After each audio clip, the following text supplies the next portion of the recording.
Hey guys, and welcome back to Advent Rising. Off in the distance, you can see our shiny answerable objective.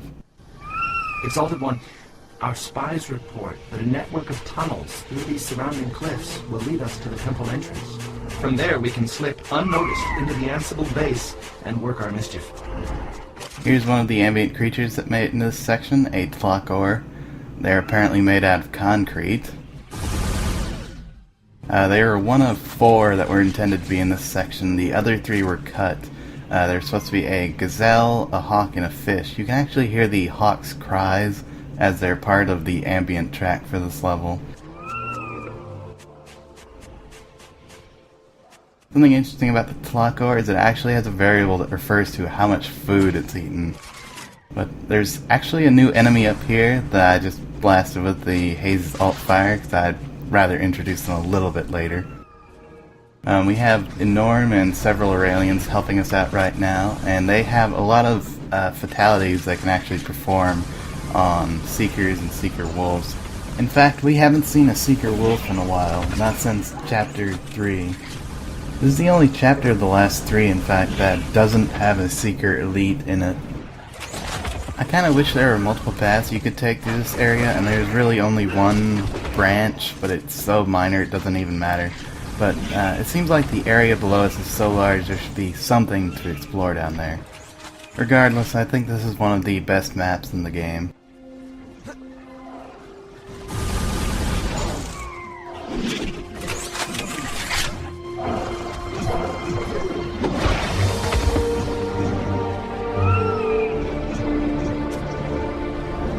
These tunnels are so empty. Does it not strike you as suspicious? The arrogance of the Seekers is legendary. Why waste personnel guarding that which is overseen by their all-powerful sky cannon? Silence! I hear movement in the tunnel above. There's something heavy. So there's actually a voice clip from the Seekers in this next section, but the problem is that your Aurelian buddies will usually trigger them to notice you, and the clip only plays when they do not notice you. Your Aurelian buddies will usually jump in and trigger them, so I'll put the audio clip at the end of the video so you guys can hear that. I'm gonna send this guy in as a kamikaze. Something I really like about this chapter is how it looks. It's one of the more visually striking levels. It's massive, and they do a really good job of setting up the Ansible as your target, it being the first thing you see and whatnot. And if you actually look over the cliff near the Ansible, you can see the section where you end the chapter, which I think is a very nice touch.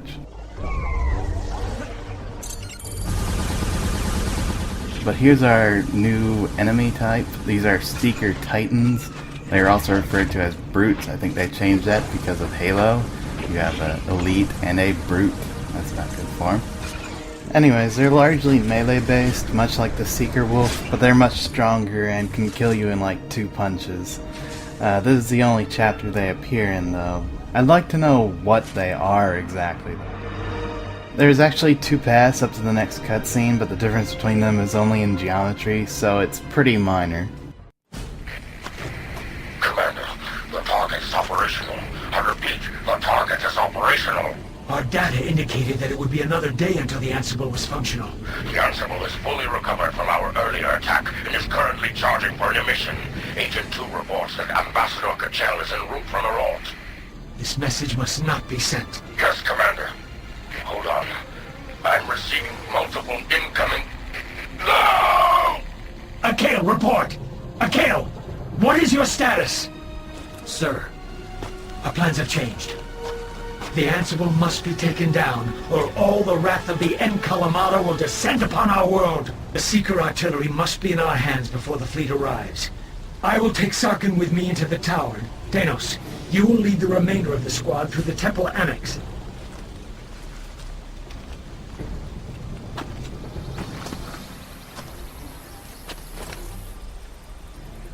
There are several new patrols guarding the entrance to the temple. We must take these patrols quickly and leave no survivors to warn the base. Our goal is at the other end of this valley.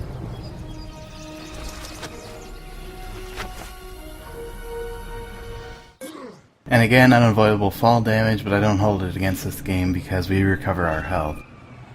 Something that I believe was cut from this chapter was the ability to choose the Aurelian who goes with you on this mission. There are several voice clips that refer to you making a choice, and a couple of variants on the lines delivered by the Aurelians. I'm not exactly sure why that was cut, but this is probably one of the biggest cut-affected chapters in the entire game, and it's practically a completely different set of levels from what it was originally intended to be. Something kind of interesting is that this Seeker threw the grenade I stuck to him back at me. You don't see that a lot, but it does happen occasionally. But one of the big cuts was a vehicle called the Razor, or the Seeker Speeder. I would say that it affected the overall game much more than any other cut vehicles, because in Chapter 4, as soon as you land on the island, there was supposed to be a sequence where you fought off a bunch of Seekers on Seeker Speeders, and that was how you were supposed to get to Arnis. In the final game, there's just a somewhat awkward transition where 1 second you're on the island, and the next you're on Arnis listening to Kalem.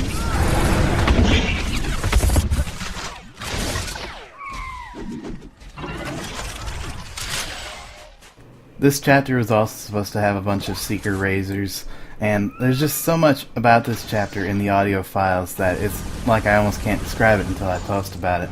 But one of the things that was cut is there's reference to Aurelians setting up bombs and you having to defend them from enemy troops. And there's reference to scouts, having to take out scouts silently and having to kill them before they go and warn the base. If they warn the base, the mission is over and it's instant game over. There's just so much stuff. There's also reference to Seeker tank pilots and trying to avoid Seeker tanks, and Gideon getting on top of some sort of vehicle that they don't mention the name of. It's supposed to be very powerful. There's a number of things. Anyways, this fight lasts a long time. It's another one of those sections where the Seekers just keep coming and coming and coming, because they keep filtering out of this Aurelian holy ground they've set up as their base. And this section is doubly irritating to record because I decided to record this and the first section all in one take. And a couple times I died, and one time the gate caused the game to crash on me. I have lost count of how many times this game has crashed on me. Most of the time it's from my fiddling with the game or fiddling with the files. But there are a couple times where the game just says no more. And it's actually fairly easy to crash this game if you just hit restart level or reload checkpoint over and over again. You can probably get the game to crash in some way. Chapter 5 is one of the longer chapters in the game, actually. This entire chapter will probably take us the next 2 videos after this one to get through this entire area. But I believe it's one of the more interesting chapters. It's very gameplay focused, and there's lots of things that happen in it. Despite the cuts, it manages to be very fun and very interesting. It's not the longest chapter in the game. That's shared between Chapter 4 and Chapter 6. That's only if you're considering their subdivisions. I'm not sure exactly how long they are in comparison to one another. Chapter 2 is definitely the shortest in the game. We finished that off in one 15-minute video or whatever it was.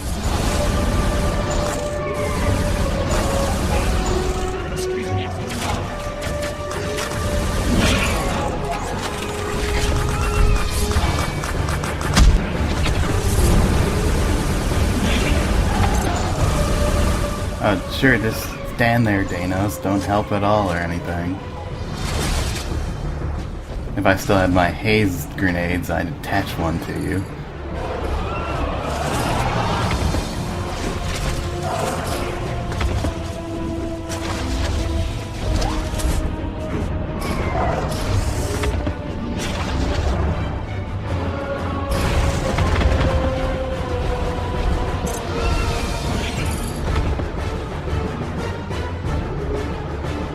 Alright, that should be the end of it. I guess Thanos is just gonna stand there or something.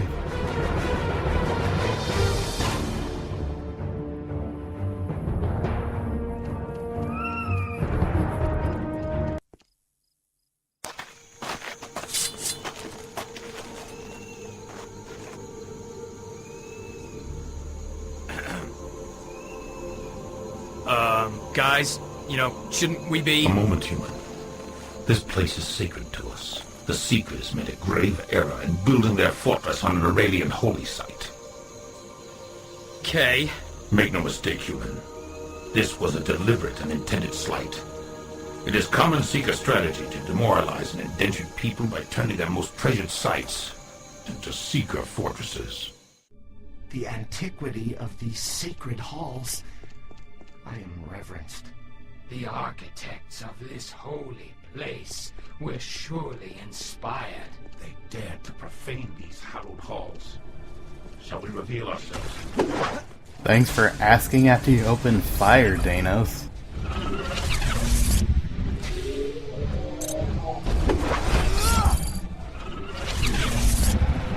This area is another place I really like. Chapter 5 has packed some really great set pieces. This Aurelian holy site serving as a Seeker base is pretty effective. What I wish they had done is had the Seekers pervert more of the area and whatnot by putting like technology, panels on the wall, stuff like that, so that it wasn't as pure and holy anymore.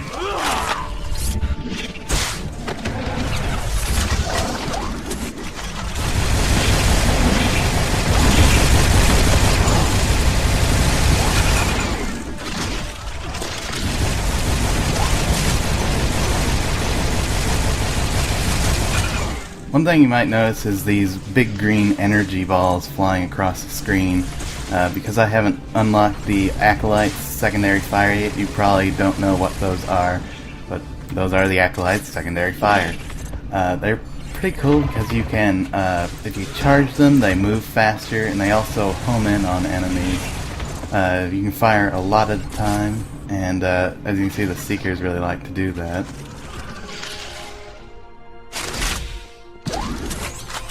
Interesting little touch is that underneath us there is a bridge that we'll be encountering in just a couple minutes. If you fall down though, it's pretty much like falling down a pit and you die anyways. So you can't sort of cheese the level in that way.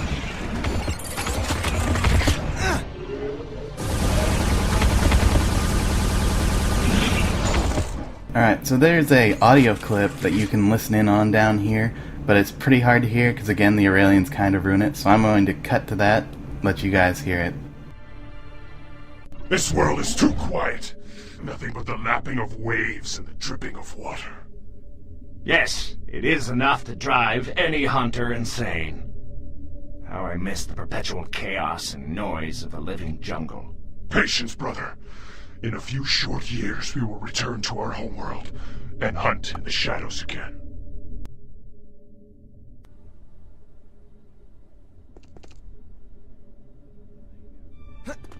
There's a couple ways down here, but the Aurelians will usually ruin that clip for you as they'll open fire and the clip will just keep playing in the background. In fact, you can hear it like right now.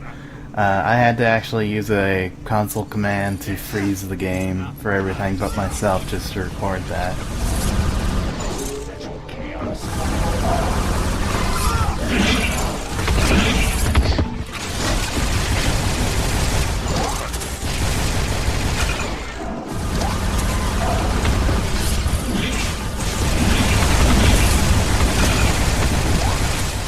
And there we go, energy ball alt fire for the Acolyte. We'll try that in just a second.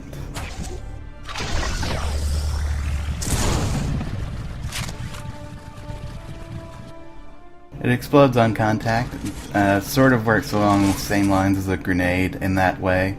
It'll hit multiple enemies, but it's sort of very situational.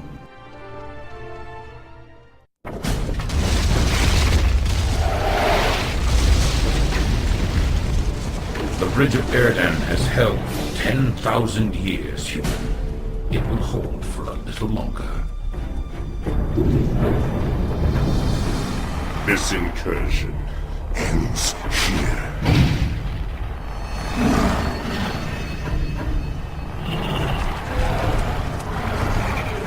Human, if we can just break through and put those doors on our back, we might be able to stem this tide.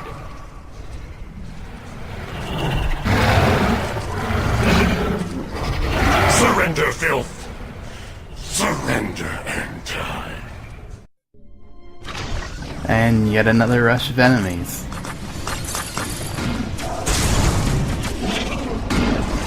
You have to make sure you get off the bridge pretty fast because it will begin crumbling eventually. You just have to stave off the horde for a while.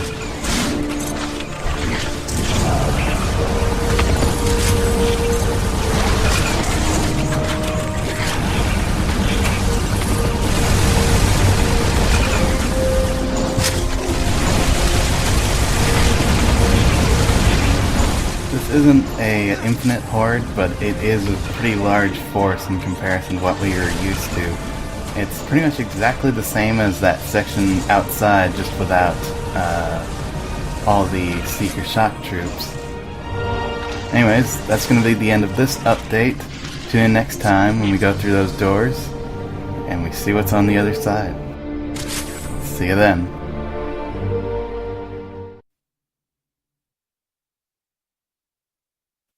Why are we posted out here?